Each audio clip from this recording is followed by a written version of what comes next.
My own family didn't just betray me, they framed me, called me unstable, and told everyone I was losing my mind while they quietly moved millions behind my back.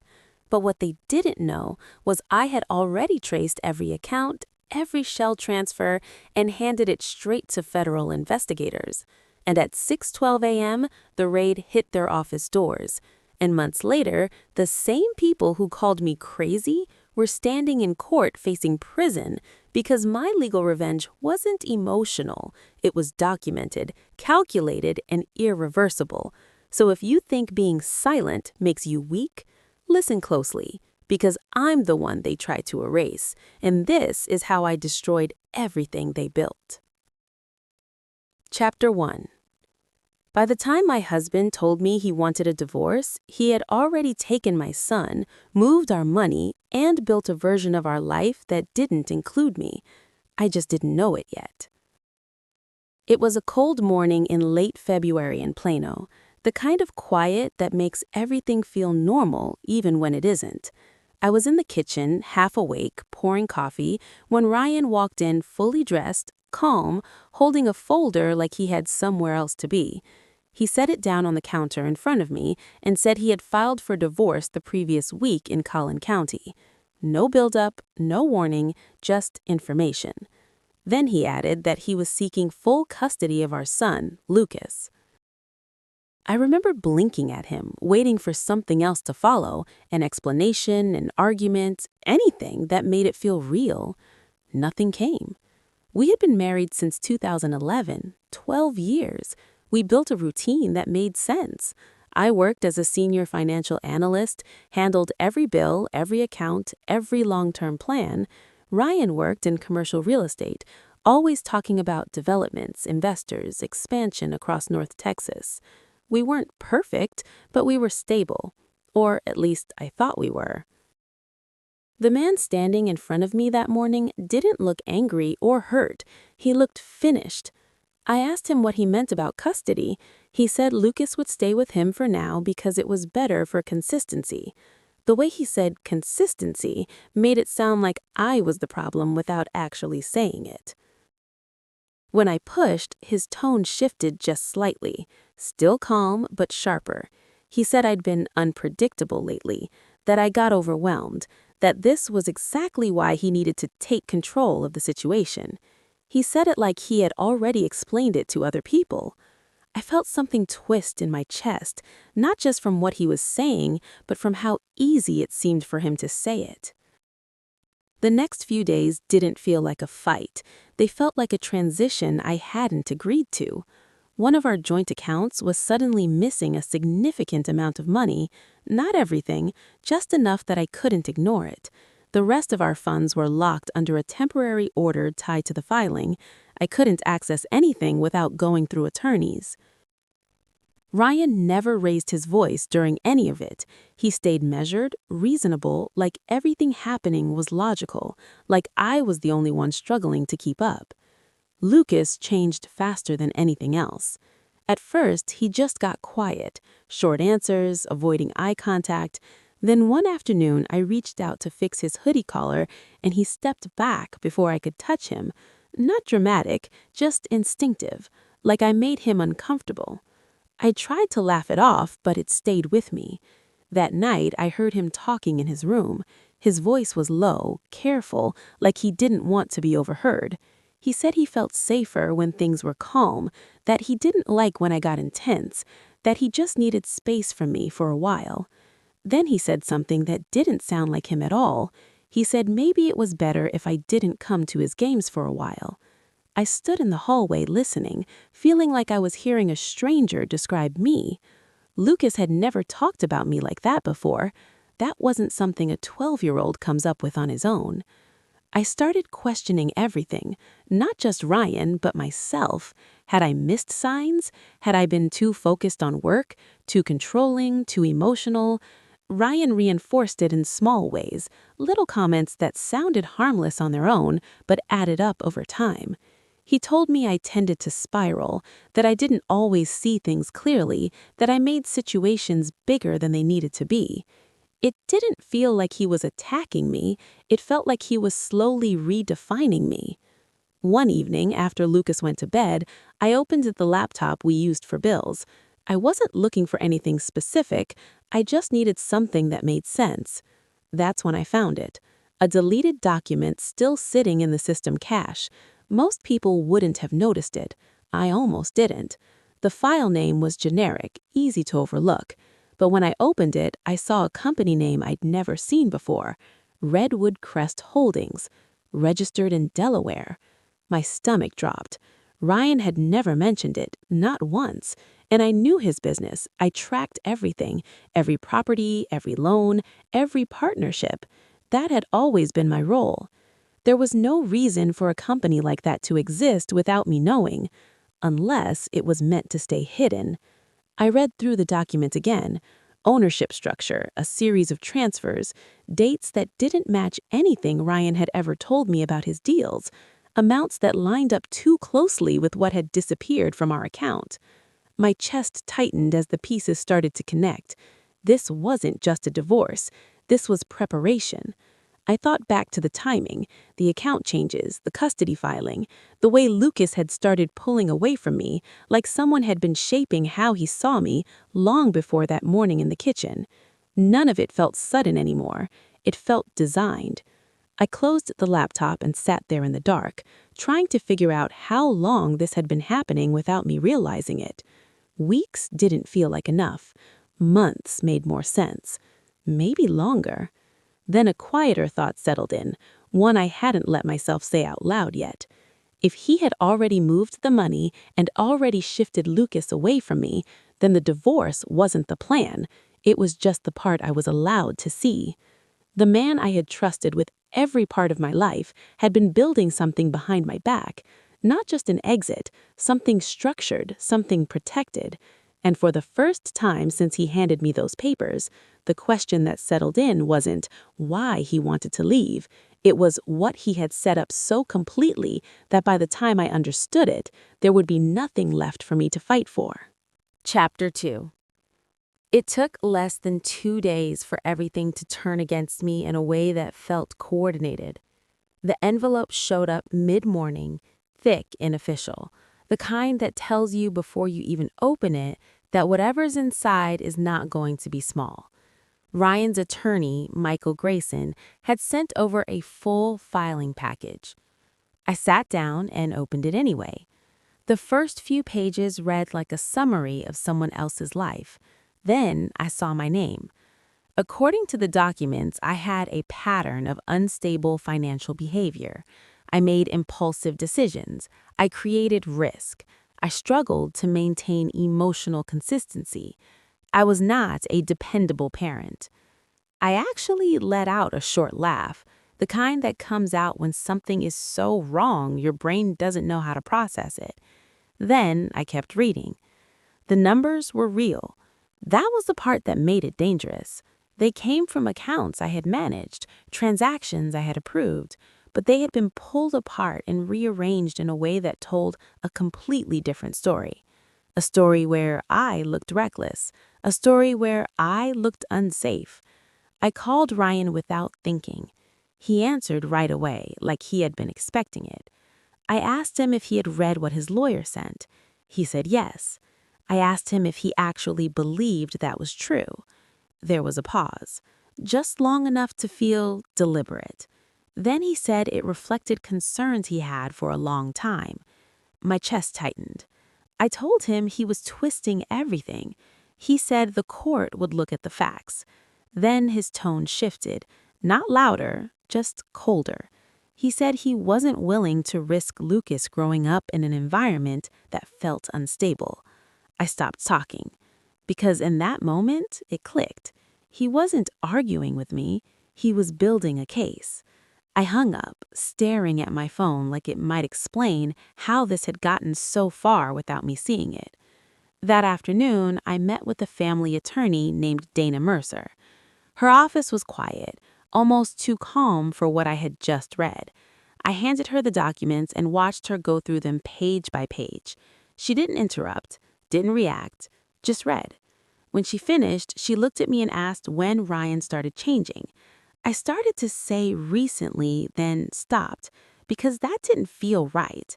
I said maybe a year ago, maybe when he started keeping certain deals to himself. She shook her head. She tapped the papers in front of her. She said this didn't start a year ago. She said this took time. That word settled heavier than anything else. Time. She asked me to think further back, not about arguments, but about patterns. And when I did, 1 year came into focus immediately. 2019. That was when Ryan started talking about more complex investment structures. That was when he stopped sharing every detail with me. That was when he began handling certain transfers on his own, saying they were temporary or too small to matter. I told her that. She nodded once. She said this looked like someone positioning themselves years in advance. While I was sitting there trying to absorb that, my phone buzzed. It was Lucas. He asked if I could come by. I drove over right away. When I got there, Ryan wasn't home. Lucas opened the door but didn't step aside. He stayed where he was, like letting me in was something he wasn't sure about. I asked how he was doing. He said fine. I asked if he wanted to go out, maybe get dinner. He hesitated. Then he said he thought it was better if he stayed there. The words were simple, but they didn't feel like his. I told him I missed him. He nodded, but there was distance in it. Then he looked at me and asked if I was hiding something. The question hit harder than anything Ryan had said. I asked him what he meant. He said his dad told him that sometimes people don't tell the full truth when they're in trouble. I felt my throat tighten. I told him I wasn't hiding anything. He studied my face like he was trying to decide if I was lying. Then he said something quieter. He said things felt calmer without me around, and that maybe it was better that way for now. For a second, I couldn't move, because that wasn't just distance. That was him choosing a side. I left a few minutes later, telling him I loved him, hearing him say it back in a way that sounded like something he knew he was supposed to say. The next morning, I drove to Ryan's mother's house. She opened the door but didn't invite me in. I asked if we could talk. She said there was nothing to talk about. I asked her why she had been telling people I was unstable. She didn't hesitate. She said Ryan had been dealing with me for years, that I was difficult, that I made things harder than they needed to be. I told her that wasn't true. She said it was her opinion. A few days later, that opinion showed up in court. An affidavit, signed and notarized, stating that I had a history of emotional instability. I stared at the documents, feeling something inside me go quiet. This wasn't just Ryan. This was coordinated. Back in Dana's office, we went through my financial records again, slower this time, line by line. At first, everything looked normal. Then she stopped. She pointed to a series of small transfers starting in late 2018, amounts that didn't stand out on their own, but together they told a different story. She asked if I recognized them. I didn't. She added them up carefully. When she turned the page toward me, the number didn't feel real. $2.4 million. I actually shook my head. I told her that couldn't be right. She said it was. She explained how the transfers were structured, how they moved through layered accounts, how they avoided attention. I asked where the money went. Then I thought about the document I had found. Redwood Crest Holdings, Delaware. I told her that. This time she reacted. She said if that company was connected, then this wasn't just hidden money. It was deliberate, a way to separate assets before filing, a way to control what the court could see, a way to control what I could fight for. Everything in me went cold, because now it wasn't just a bad divorce. It was a plan that had already been put in motion long before I knew I was part of it. I sat there, staring at the numbers, at the patterns, at how clean it all looked on paper. Then I asked the only question that made sense anymore. If he had spent years building a version of me that looked unstable, and years moving money where I couldn't track it, then how much of this case was already decided before I ever walked into it? Chapter 3. I stopped trying to decide whether any of this was fair and started asking something else: how far back it went and how much of my life had already been rewritten without me knowing. Camila sent me the contact that night: Andrew Keller, forensic accountant, the kind of man people called when things were already messy. We met in a narrow office above a coffee shop in Arlington. It smelled like burnt espresso and old paper. Andrew looked at the folders I brought, then at me. "You're not the first person who thought this started recently," he said. "I didn't say that. You didn't have to." He spread the documents out and got to work. No small talk, no soft edges. He rebuilt everything from the ground up, account by account, transfer by transfer.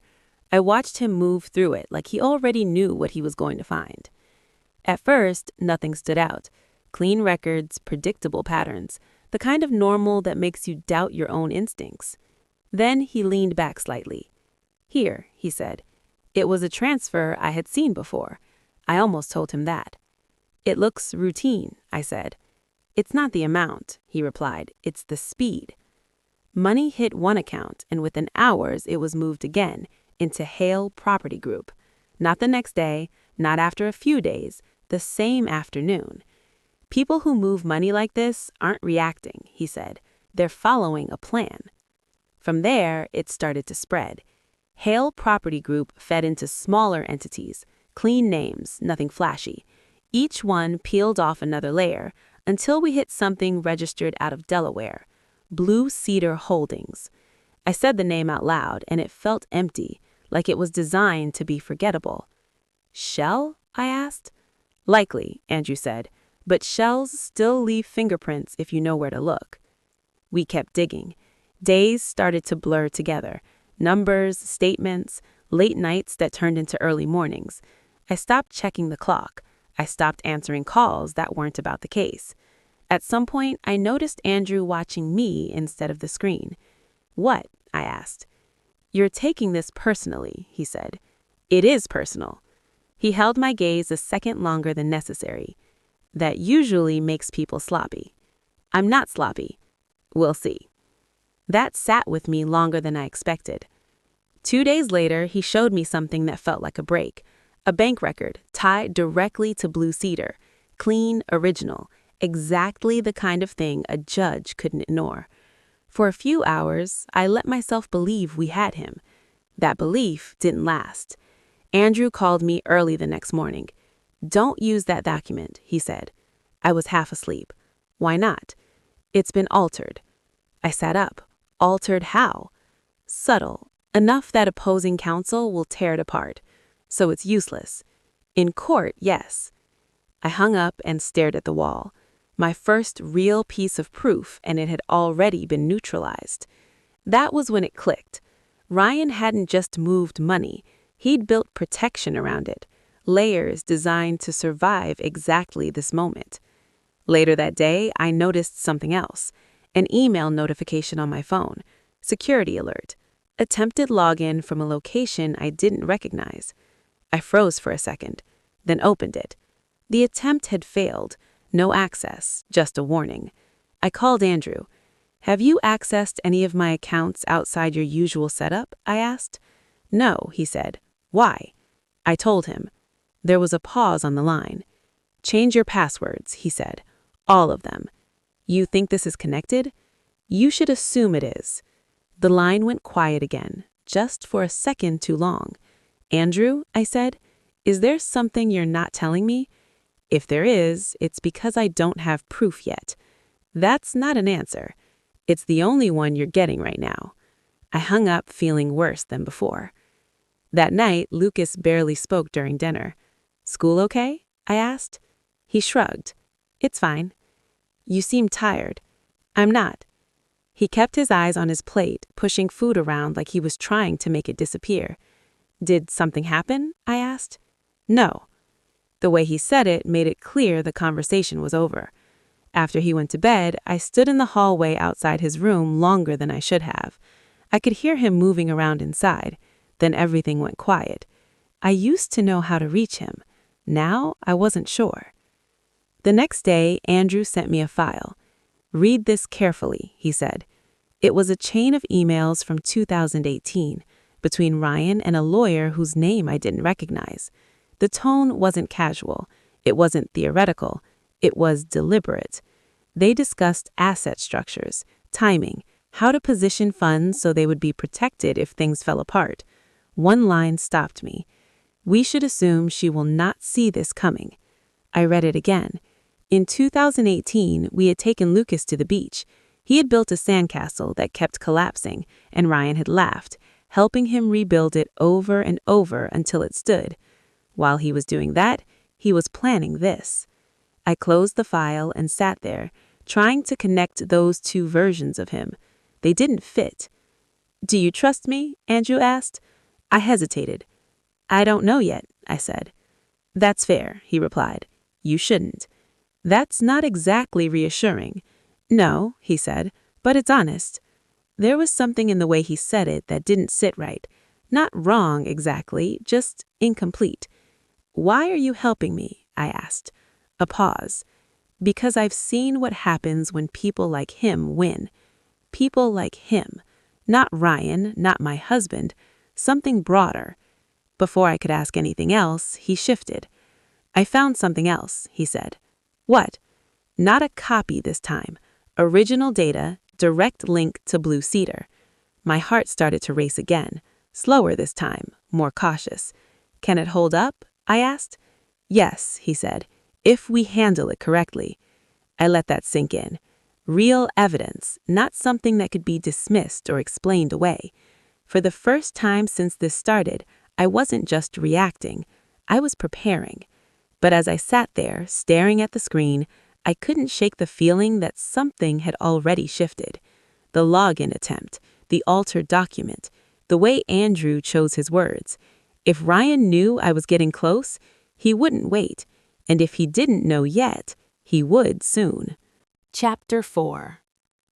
By the time we walked into the courthouse that morning, I already knew this was not going to be about who told the better story. It was going to be about who could prove theirs without leaving cracks.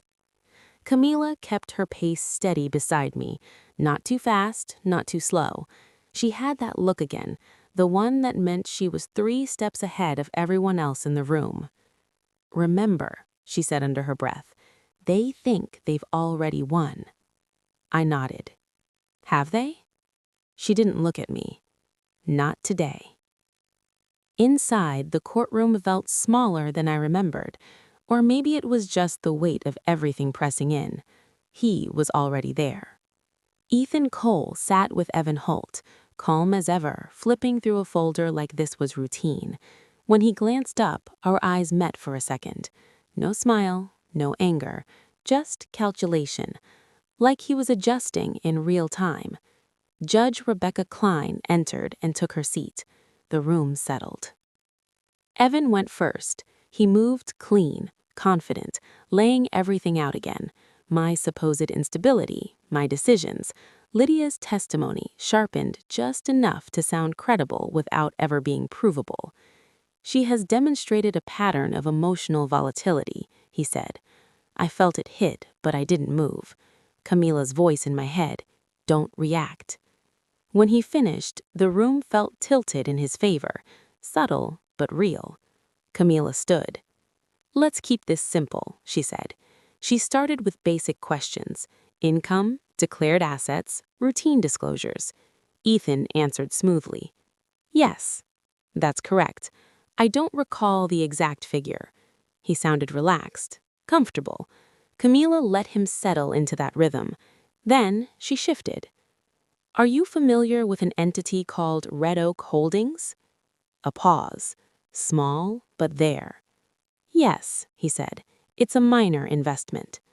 "Minor," she repeated. "Would you say under 5% of your total holdings?" "Yes." She nodded once, then reached for a document. "Let's take a closer look." Evan stood immediately. "Objection, foundation." "Overruled," Judge Klein said. "Proceed." Camila handed the document forward. "Mr. Cole, can you explain these transfers from your personal account into Cole Property Group and from there into Red Oak Holdings within the same business day?" Ethan glanced down. "It appears to be standard allocation," he said. "Within hours?" Camilla asked. "It depends on how the accounts are structured." "Of course it does," she said. She moved to the next document, then another, each one connected, not random, not isolated, a system. I watched his posture shift, slight, but there. His answers slowed just enough to notice. Evan stepped in again. "This is misleading," he said. "Counsel is presenting selective data to create a narrative." Camila didn't look at him. "We're presenting the full sequence," she said. "That's what matters." Judge Klein leaned forward slightly. "Continue." For a moment, it felt like we had control. Then it slipped. One of the key documents was challenged. Evan moved fast, pointing out procedural flaws, gaps in authentication, anything he could use. Judge Klein reviewed it, then looked up. "Sustained." The word landed hard. Evan didn't miss a beat. "This is exactly the issue," he said. "The petitioner's case relies on incomplete and unreliable material." I felt it again, that drop, that sense of everything narrowing. Camila didn't react. She let the silence stretch just long enough. Then she reached for another file. "Your Honor, what we're introducing now is not a reconstruction." She placed the document down. "It is original data." Evan frowned. "We have not reviewed this." "You have now," Camila said. The clerk handed it forward. This time there were no gaps. Every transfer, every step, from Ethan's personal account through Cole Property Group and into Red Oak, clean, direct, unbroken. Judge Klein took her time reading. "Mr. Cole, explain this." Ethan leaned forward slightly. "These are standard financial strategies," he said. "There is nothing improper about asset management." Camila nodded. "No one is arguing that," she said. "We're asking whether these assets were disclosed accurately." They were. She picked up another page. "In your sworn statement, you described Red Oak Holdings as a minor portion of your assets." "That is correct." She placed the document down in front of him. "Based on these records, it represents a significantly larger percentage." A flicker crossed his face, gone almost immediately. "I would need to verify those calculations," he said. "You had that opportunity," Camila replied. Evan stepped forward again. "Your Honor, counsel is pressuring the witness." "I'm asking for clarification," Camila said. Judge Klein looked directly at Ethan. "Answer the question." The room went quiet. "I may have underestimated the value," he said. Camila didn't move. "Under oath," she said. Something in his expression tightened. "I did not intend to mislead the court." The words were careful, controlled, but they didn't land the way he wanted. Camila stepped closer, just enough. "Intent aside," she said, her voice still calm, "you signed a sworn statement that materially misrepresented the scale of these assets." Evan started to object, but Judge Klein raised a hand. "Let her finish." Camila held Ethan's gaze. This was not an oversight. It was a pattern. For the first time, he pushed back. "That's not accurate," he said. Camila didn't blink. "Then explain why every major transfer into Red Oak occurred within hours of deposits that were never disclosed in your filings." He hesitated. Just for a second, but it was enough. "I would need to review the timeline," he said. "You've had years." Silence. I felt it then, the shift. Not loud, not dramatic, just a change of weight, like the room had settled in a different direction. Judge Klein looked down at the documents again, then back at Ethan. "Mr. Cole, this court takes sworn disclosures seriously." He nodded, but it didn't look like confidence anymore. Camila stepped back. No further questions.